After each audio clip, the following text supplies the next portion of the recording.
My parents had met, my dad from a small town in Iowa and my mother from a small town in upstate New York. They both were exposed to Unity by their parents, by their mother.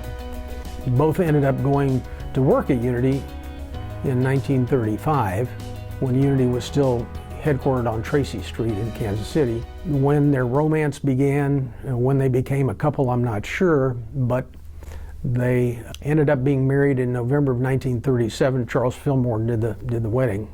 In those days, you could study in Kansas City and then obtain a license, but you had to go what was called then the field. You had to go out and establish a ministry or join an established ministry for 2 years, and then you would be eligible for ordination. So that's what they did, and their first Unity Center was in Ithaca, New York, and that's where I was born, is in Ithaca. When we were in Columbus, Ohio, and I was a little boy, probably, I don't know, 5 or 6, they had a Unity church in Columbus, and a couple that attended the church decided they wanted to take a trip to Mexico. Of course, to get to Mexico, from Ohio, we had to spend a fair amount of time in Texas just getting to the border. And that, I believe, was the start of a fascination with Texas. My dad was the type of person who I think had an admiration for the culture that Texas represented. Fast forward about 3 years after that, and we ended up coming to Houston in the summer of 1953 to check the place out. They liked what they saw of the city. It was hot, but lots of air conditioning, so that was not, it was deemed not to be a big deal because there was so much air conditioning. So Houston seemed to be growing. The population at that time was around 400,000, and it seemed to be ripe for the expansion of Unity. I think my dad knew Mrs. Brass. I presume from the annual conference, I can't tell you that for sure, but I believe that to be the case. She was getting along a bit in her career. I don't know her exact age in 1953, but I've got to believe it was around 80 or thereabouts.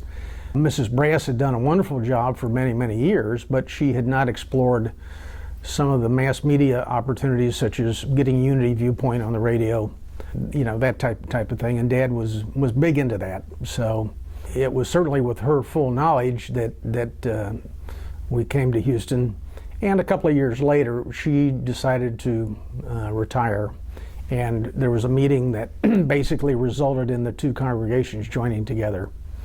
She retired, and then her congregation merged into what is now this one. There was also a black Unity church called the Loving Heart Unity Center, headed by a lady by the name of Corrine Smith. I remember the address, 3902 Leffingwell, and why that stuck with me over the years, I don't know. But I remember it was somewhere out off the East Tex Freeway. Went out there once, maybe twice with Dad, and where Corrine Smith had asked him to come out and speak. This was an interesting experience because it was kind of a day-long thing. It started in 11 o'clock or something like that, and it ended like 4 or 5 in the afternoon. But it was interesting. In those days, they had what was called the field department. It was headed by a lady by the name of Elsie Shaw. One of her functions was to assist new ministries in finding potential congregants, potential Unity students in that area. And one of the ways to do that was to take a list of subscribers to Unity literature. In those days, of course, there was Daily Word, there was Unity Magazine, there was a publication called Good Business, and then there was another one, it was sort of a leaflet, it was called Weekly Unity. Daily Word, far and away, and We Wisdom were probably the two most common that you would find in someone's home or out and about in the community. In any case, a list of those subscribers was made available, and they got a letter saying, hey, by the way, there will be a new Unity Center that will be coming to Houston in November of 1953. And so that was certainly a major way to kind of get the ball rolling in their very early days. First offices for the church were in the Scanlon buildings on Main Street. It was very close to Joski's department store, and right across the street from the Citizen State Bank. Had some classes there. I know my mother taught Lessons in Truth there. There was never a Sunday service at the Scanlon building. The initial Sunday services were at the Johnston Junior High School, which was on Alameda. It had theater-type seating, but all wood. I mean, no cushions or anything like that. It was all wood, so it wasn't necessarily the most comfortable place to sit. It was okay, but the real downside to Johnston Junior High was a lack of air conditioning. So after a few months at Johnston Junior High, there was a decided movement to try and find a location that would not only be air conditioned, but also might have more comfortable seating. And out of that, and I can't tell you who, because I don't know, who first discovered Theater Incorporated's willingness to rent their building out on Sundays, but whoever it was did a good thing, because A, it was air conditioned, and B, the seats were plush. I mean, they were cushioned, and it just felt like a total transformation from what Johnston Junior High had been all about. It was a live theater, so they were putting on stage productions week in and week out, and occasionally they would have some sort of big party on a Saturday night before the church had a Sunday service, and you'd come in and there would be quite a bit of cleaning to be done, champagne bottles to be thrown away, and cigarette butts to be tossed out, and room deodorant to try and, anyway, it had its drawbacks, but it worked for the most part. Theater Incorporated was at 707 Chelsea Boulevard. The church headquarters were at number 1 Chelsea Place, which was essentially the same street. They just changed it from Place to Boulevard, and the numbering system changed all around, but they were essentially right across the street from each other, or catty corner. And anyway, someone at the church office looked out one day and saw that the theater was starting a new production, and that production was Damn Yankees. And if you're familiar with the plot, it's about a guy who's such a big fan, I think it was of the Red Sox, that he sells his soul to the devil so that the Yankees won't win the World Series. Well, they look out, and here's this big sign on the front of Theater Incorporated saying, you know, now playing Damn Yankees, and a huge picture of the devil. Well, that caused a fair amount of panic. Maybe panic's too strong a word, but let's just say it was deemed quickly that having the devil and even the word damn on the front of a building that was about to house a Unity service was not a good idea. So they made arrangements very quickly to get a big sign made large enough to cover all that up. Prior to that, they just leave the name of the play up there, and there was like a little sandwich board that would be put on the sidewalk in front of the theater saying, in those days the church was called Christ Church Unity, and so there's a little sandwich board be put on the sidewalk saying Sunday services today, Christ Church Unity, something like that. But that particular play changed everything. The church was headquartered in this old Georgian red brick mansion at number 1 Chelsea Place, which is down off of Montrose in what is now, I guess today, called the Museum District. That whole street was lined with big oak trees with huge canopies, so it had a very garden-like feel to it. And it was just on each side, just lined with big 2-story brick homes. There was an entrance off the porte cochere, and then there was a main entrance that went up some staggered steps into the main area. Once you went in, there was a huge spiral, look, I don't know if it was mahogany, it looked like mahogany, staircase that wrapped around. Upstairs there were 5 rooms, and downstairs there were 6 rooms downstairs. And then it had 3 bathrooms. as you came in the front, and off to the left was what I'm sure probably at some point was a parlor. And it was a good-sized room. It was used for Sunday school events. It was also used for square dancing. It was decided at some point to have square dancing on Sunday nights for adults. On the other side of that parlor, there were some French doors that led to another room that my dad used for his office, and in there was a big recording machine that he used for dial-a-prayer. Dial-a-prayer was just sort of coming into its own at the time. Someone called, they had a special number for dial-a-prayer. People would call in, they'd hear the message of the day, and if they had a particular concern where they wanted someone to get back with them for prayer help or counseling, then they could leave a message. They had a small little bookstore which was in another room off to the right of the parlor. Nothing nearly as elaborate as the Unity bookstores you see today. It had mostly Unity pamphlets, a little bit of jewelry, and then the church secretary was in the office next to that.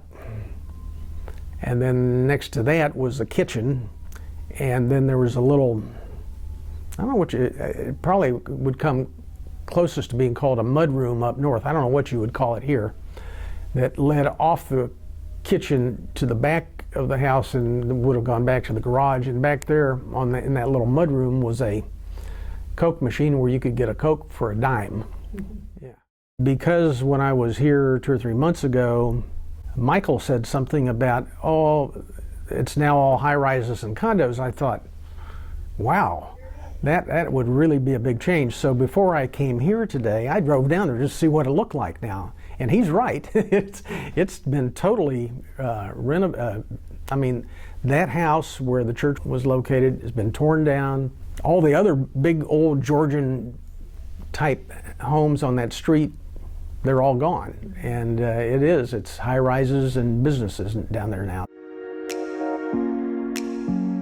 In order to have a smooth transition of this, or absorption, if that's a better way of putting it, of Mrs. Brass's congregation, it was decided that a picnic of the two groups would be a good thing to do. So we had several picnics, actually, as I think back on it. That particular picnic was in Herman Park, but later on there were picnics in Memorial Park. Picnics were a popular way to kind of have a fun outing, and in this particular case, when it came to Mrs. Brass's congregation, it was a great way to bring everybody together so that we could get off on a good solid footing as a unified congregation. Houston was a segregated city in the 1950s. I mean, Jim Crow laws were still very much in evidence, but there was never any thought, it never would have occurred to anybody to try and limit the attendees at a Unity service to just white people. It would not, that just was a no-no. In fact, somewhere in the 1955-56 time frame, there was a movie that came out, and it was either The Robe or The Ten Commandments, and I don't remember now which one it was, but both, with a very heavy biblical emphasis. And we had in our Sunday school a young man who was my age, who was black. His name was, last name was King. We had decided as a Sunday school group that we were going to go see this movie, but we called the theater, just say, hey, we're coming, but by the way, and they said, no, he can't come. So we didn't go. We just canceled that plan and went on down the road. But segregation was around, certainly the schools were segregated, and you saw evidence of Jim Crow laws everywhere. I mean, it was around, but it was never recognized here. It was just wasn't.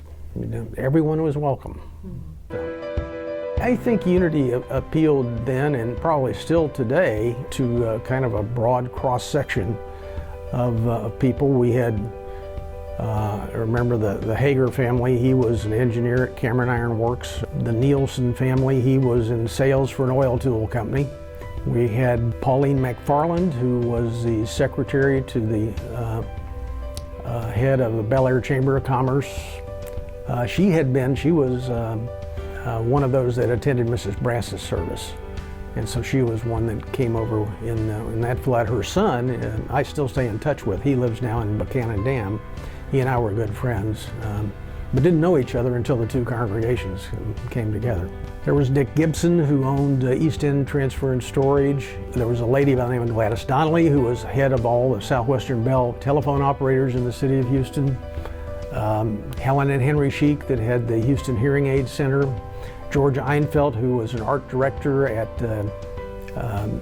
Houston Poster Advertising, which was a billboard company. So, you know, just kind of a cross-section of folks. My hunch is that Unity generally has a broader appeal to those with an artistic bent than maybe some other teachings might.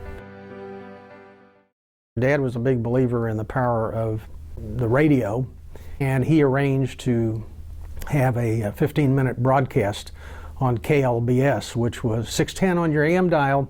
It's today's KILT. He was on from 9:15 in the morning to 9:30 in the morning.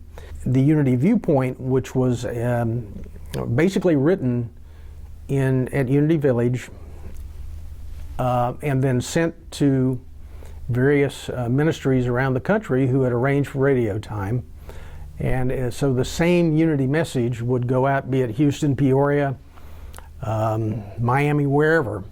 So you would hear the same thing from coast to coast. It would just be a different voice that was delivering it. But that was a major factor as well. Once the initial impetus for starting the ministry with the first congregants was in place, then certainly the broadcasting of Unity Viewpoint was a big factor in getting things growing even more. Dad was a big believer in the work of the Lions Club. One of the connections that he made at the Lions Club was with, and I can't remember the fellow's name, but he was with KPRC. KPRC did a telethon every Labor Day, headed by a guy who was in the advertising business, but he was a well-known TV personality at the time too, by the name of Dick Gottlieb. And Dick Gottlieb would sort of be like the Jerry Lewis of his day in Houston for this telethon. And through the Lions Club and through this contact at KPRC, Dad was able to go on the telethon, and I went with him a couple of years, where he would basically give a little talk in the middle of the telethon. I think that helped too. So he believed in trying to get the word out over the air, either visually or audio through the radio. And then he wrote newspaper articles too, and they did a lot in terms of advertising. And in those days there were 3 Houston papers: the Chronicle, the Post, and the Houston Press.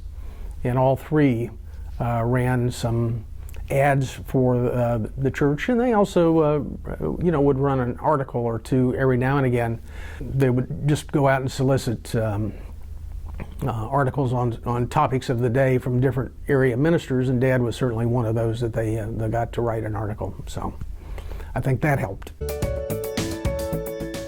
We had YOU meetings on Sunday nights. We would sometimes go to movies together. We had 2 years where we drove to Unity Village for the annual YOU conference. One of those years, which I guess had to be 1959, we had a group of probably 6 of us, and I was elected South Central Regional Representative for the YOU that particular year.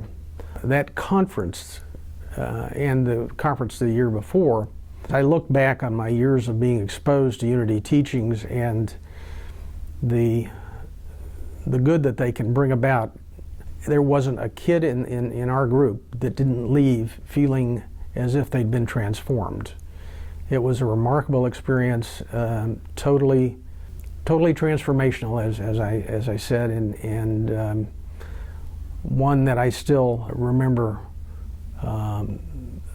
fondly. There was a lady at the time at Unity Village whose name was Bonnie Armstrong, And she really pretty much headed up Unity's youth programs, be it YOU or Sunday school, whatever, and also sponsored something. This was not so much for the YOU, but younger kids, something called the Good Words Booster Club. Have you ever heard of that? Mm-hmm. Good Words Booster Club was, again, spearheaded by Bonnie Armstrong, and it had a motto, which was good, better, best, I never let it rest, till my good is better and my better is best.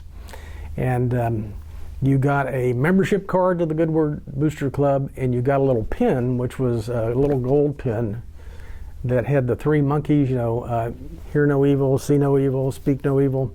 And you were to wear that in your lapel to signify your membership in the Good Words Booster Club. So I'm not sure when the Good Words Booster Club went away. I don't think it's been around for a long time, but it was certainly a big deal back in the day. We had a youth choir headed by a lady by the name of Lulabelle Sanford. She was a school teacher from Galena Park. Anyway, Lulabelle Sanford put together a youth choir, and she said, Rich, they call me Rich, and they said, Rich, you hold the basses together. I said, oh, really? I didn't know that, but okay. So we did some singing as a youth choir.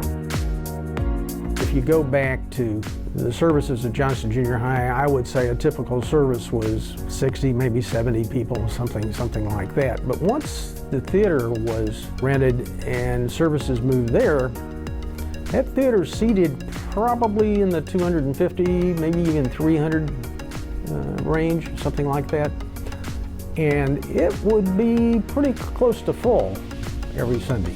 So Theater Incorporated was a godsend in terms of being able to see growth in a fairly short period of time. I think just by virtue of getting the word out through radio, print, TV, more comfortable surroundings, and Dad's involvement, he actually got a few people to come through his involvement in the Lions Club. So all that played into congregational growth. I remember an Easter after the church moved here where the attendance reached 500. That was on an Easter, and of course it's always going to be big on Easter, but that was thought of as really a milestone. You know, boy, we got 500 people, and it was a big deal. It became evident after a while that the church was growing and reaching a point, sort of a saturation point, if you will, on its ability to serve its congregants in effective ways, and more space was going to be needed. And so they started looking at different possibilities. So this property was owned at the time by the Westheimer Baptist Church, and they had also purchased another piece of property which they had ultimately decided to build on and not do anything with this property. At that point it was just a grassy field. There was really nothing out here. The subdivision across Hillcroft, Briar Meadow, was there sort of. I mean, there were a few houses out there and maybe a few houses on Stony Brook. But for the most part, this part of Houston was mostly undeveloped. There was some sentiment that, well, this is too far west, you know, you don't want to go that far out of town.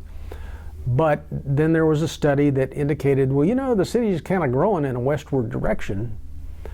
So that comment about being too far away from most people to want to drive, that went away. So the committee included, I know, Dick Gibson, Dick Honorecker, Grover Nielsen. There were about, I want to say, Dick Whittington and Chuck Herman. Chuck Herman, I didn't mention, but he was an interesting guy, an early congregant. He was an economics professor at the University of Houston. Anyway, they were all involved in what was called the building committee, and ultimately this property was obtained, and then the first building, which was really nothing more than a flat roof, rectangular shaped building, very plain by what you see today, but it had a sanctuary area that it was all green linoleum for the floors, but the sanctuary had a window at the far end where we had a stained glass window at our house. My mother had passed away. My dad had remarried, and we had moved into my stepmother's home, Min. And so they had set aside a room in her house that was called the prayer room. And in that prayer room, he put this stained glass panel. It was a stained glass window of Christ, and it said, "Christ in you, the hope of glory." Well, that ended up, once that building was opened up, that stained glass window was moved from that house to the sanctuary here. I have no idea whatever happened to it, but anyway, I just hope it got a good home. For the longest time, I mentioned the radio broadcast, Unity Viewpoint. Dad would go down to the radio station and broadcast down there. And at first, KLBS had their studios in the old Milby Hotel, which was downtown. So he would go down there. They later moved out off of Montrose onto Lovett Boulevard. Anyway, at some point, someone had the idea, well, you know, you could remote broadcast from your house. So the prayer room ended up not only being a prayer room, but it was also a broadcast studio, because every morning for his 9:15 Unity Viewpoint broadcast, we'd take the phone off the hook, because you couldn't have the phone ringing when you were live on the air. You'd take the phone off the hook, and then he would go live and do the Unity Viewpoint from the house. Now, just sort of as an interesting sidelight to all that, he got to be, while he was going down to the station at the Milby Hotel, he got to be friends with one of the disc jockeys, and this was in the day when disc jockeys were doing all kinds of wild things, like going out and sitting on a billboard to promote their show or a charity or whatever. And this particular disc jockey decided he was going to do his show for a few days or a week or whatever it was from the high dive at the Shamrock Hotel, which, if you ever saw the swimming pool, the Shamrock, it was an Olympic-sized swimming pool, and that high dive was way on up there. Well, Dad got to be friends with him, and so this fellow asked Dad if he'd like to come up to the high dive board at the Shamrock Hotel and do Unity Viewpoint. Dad said sure. So he went, and he loved telling that story. It was just, you know, he liked the opportunity to do things in unique and new ways, and definitely going to the high dive of the Shamrock Hotel to do a Unity broadcast was different. So he relished telling that story for a long time.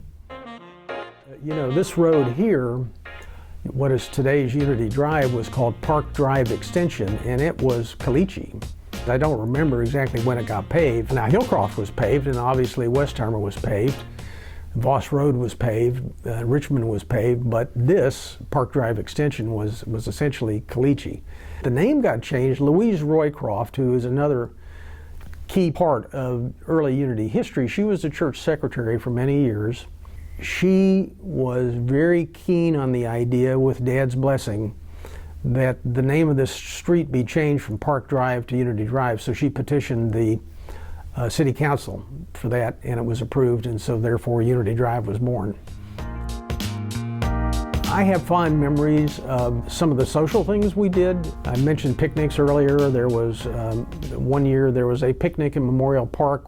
That a feature of that was a softball game between the YOU and the men's group, and everybody just had a good time. I don't even remember who won the game, but it was just a fun time for everybody to get together. There were also Thanksgiving meals in our backyard of our house, and where people, it was kind of a potluck. You know, we'd furnish the turkey, and then people would bring side dishes, and everyone would share a Thanksgiving meal. There was a real sense of community throughout the church, a sense of family, a sense of oneness. My experience was that the love and the sharing that people did with each other, the caring that people did for each other, and Dad was really big on being available all the time if someone had a crisis going on. He was a huge football fan, but I can remember sitting there watching a football game with him, and if the phone rang and it was someone that had a problem or someone had to go to the hospital or whatever, football all of a sudden didn't matter anymore. he would drop everything. Anyway, I mention that because there was this real sense of community and fellowship and just a general sense of love and respect.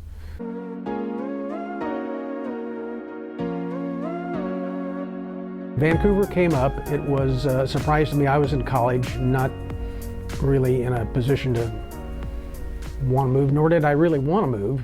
And so in, I guess, November of 1963, he accepted that position. And candidly, I felt a little bit deserted. It just was surprised. I think it's more of a function of who my dad was and his desire to always be plumbing new depths and testing new territories and that kind of thing. He loved Houston and he loved Texas and he felt very vested in what happened here. But he was always looking for a chance to explore new venues, he loved to travel. As the church began to grow and I began to have friends in the church, that broadened my base of friends, and that was really important. It was something I needed. So that by the time they did go to Vancouver, while I felt a little deserted and a little bit lonely, I still had I felt like a support network that I could use. This is the original building that went on the property that housed a sanctuary. It housed all the church offices and the Sunday school and the nursery. The whole building originally was had green linoleum for the flooring, and my job was to come over on Saturdays with a buffer and polish that green linoleum. I got pretty good at it. This was the original sanctuary. That was where the service was conducted. There was a little platform down there. Congregates, the metal folding chairs would be lined up on either side. There was a center aisle and then a side aisle on each side of those.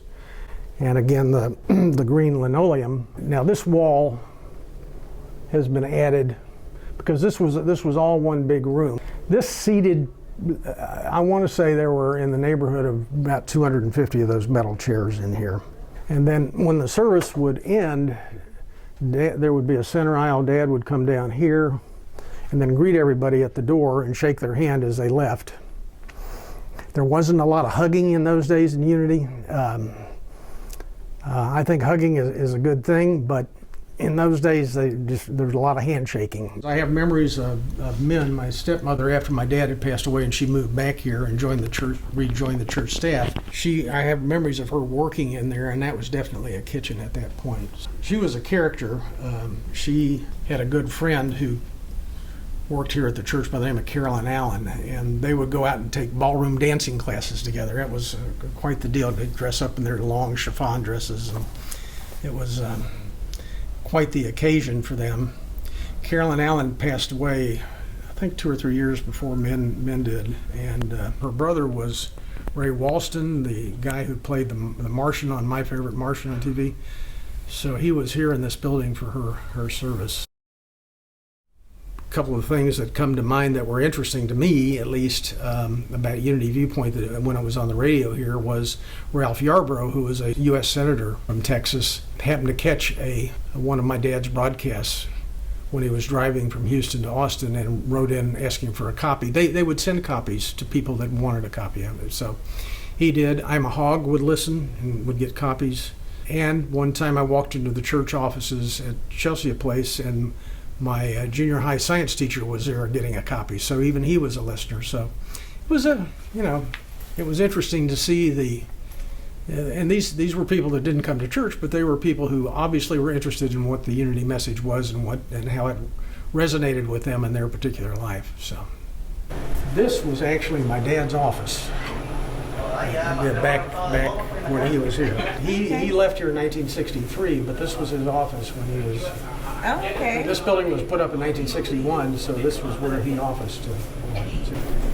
Okay, so now this is the kitchen. Yeah. Okay. So these were classrooms. The building essentially ended here. Well, in fact, yeah, you can see where it ended. And Now you can see the sign here says Wallet Hall here. Yeah. This was a solid wall and didn't have double doors going into anything. This is the room I got married in. We sponsored the Uniteens, took the Uniteens ice skating, I remember that. My memories of Uniteen sponsorship were great. I mean, in fact, there's still a girl in Dallas, Debbie Womack, who was part of our Uniteens group that we stay in touch with. He was a soft-spoken man, red hair, freckles, curly red hair. Very nice man. He had several children. I can't tell you now how many, but he did.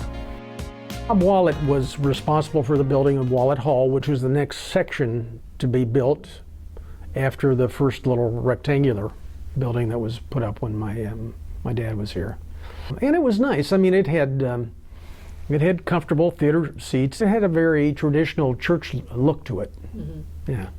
I'm not sure what drove the naming of Wallet Hall, or for a while, the building that was built when my dad was here was called Newsum Hall. It was obviously a way to try and honor those that had been here before. The first prayer chapel was called the Lillian Black Brass Prayer Chapel.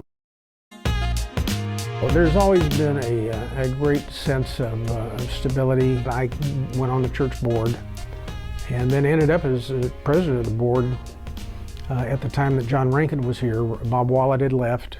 John Rankin came. John was a very interesting person. He was a very dynamic speaker. He had a very definite biblical foundation. I mean, the man was, you'd probably say, a biblical scholar. But he also had unusual aspects to what he believed and what he taught. When Dad was around, Dad's view of what the church sanctuary would look like was it was going to be a round sanctuary. They had plans drawn up and even had a little model of it built that was put in the lobby. And the idea was that the round sanctuary would represent the eternal nature of spirit and of the universe.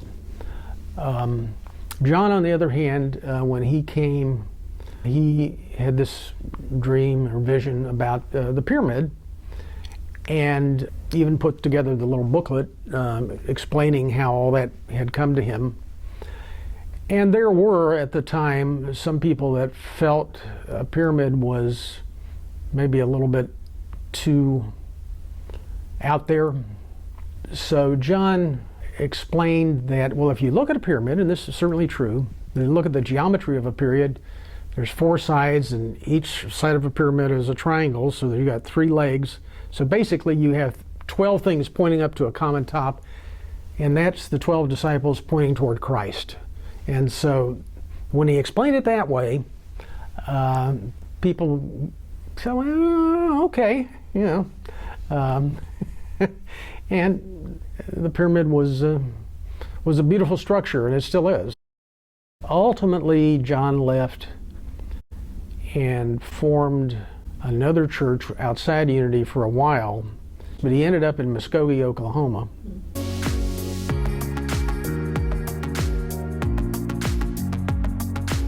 There was a Unity hymnal at that time that had a lot of traditional hymns in it that had been, for lack of a better term, unitized to bring the language more in keeping with Unity's positive approach to Christianity.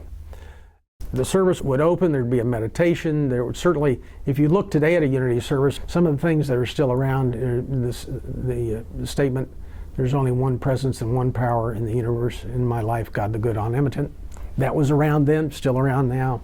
The offering statement, which is, back in those days, it was a shorter version. It was just divine love through me blesses and multiplies this offering. Today it's been expanded beyond that, but the core of it is still that. There are traditional Christian-themed elements that were very much a part of a service in the 1950s and even the 1960s that are probably still around in some Unity churches. I think they are not around in a lot as well. Here's what we are teaching, here's what we believe, but we reserve the right to change our minds, and we want this teaching to evolve? Well, it certainly has. It certainly has. So if you look at unity today, there is less of an emphasis, it hadn't totally gone away, but less of an emphasis on traditional church or Christian practices. There's certainly still an emphasis on the teachings of Christ, but there's a higher focus on the on each individual's own development. At the time that the Fillmores recognized the need for plasticity, and when I use that term, it reminds me, you know, Sig Paulson was a minister here back in the 80s, Sig and Jane, and Sig was a good friend of my dad's who actually lived with us for a little while in Houston while he was in ministerial training. After a while, Sig ended up as minister of the village chapel at Unity Village, and at some point in the 1970s, Newsweek wrote an article, Newsweek magazine wrote an article about unity. It was at a time when there were racial issues being discussed, and I can't remember specifically what those racial issues were. But he made the comment, he says, you know, black consciousness is part of our consciousness too. And then he said, no, he didn't say this, I'm sorry, the writer said, unity may be the only teaching plastic enough to embrace Norman Vincent Peale and Malcolm X at the same time. And that may be true. Yeah. Would unity benefit by having a greater level of consistency from center to center, church to church? I don't know, maybe. But what has evolved is a teaching that allows each leader to express their own understanding to their congregants in ways that they feel they're led to, and that still embody the core of unity teachings. You know, here I am in my 75th year of life and still deeply involved in unity. Yeah. I just grew up feeling that unity people were a special breed, and I still think that. And on Friday nights, in the garden room of Weldon's Cafeteria, which I drove by there today, and that building's still there. It's not a cafeteria now, is an architectural firm. Up on the second floor of Weldon's Cafeteria, they had a room called the Garden Room, and so on Friday nights, Dad would teach a class on a different unity book, and people would go through the line of the cafeteria. They would take their food upstairs to the garden room, eat while he would taught the class, and then have some discussion. Loved Weldon's cafeteria food. It had great fried chicken. But the other interesting thing about Weldon's that I never saw anywhere else in Houston was in the front door of Weldon's, they had, there was a guy, he was an organ grinder. He had a little monkey. He had this, you know, this thing, this organ, what do they call those things? Pipe organs? Not a pipe organ. What do they call those? Well, anyway, whatever it was, you know, you crank it in, it turns out music, and the monkey does a little dance, and the monkey holds this tin cup, and if you put coins in the tin cup, then the monkey had this little bellboy kind of hat on, and he would tip his hat to you. So that was pretty unique. You never saw that anywhere else, and it has nothing to do with unity, but it was just an interesting memory.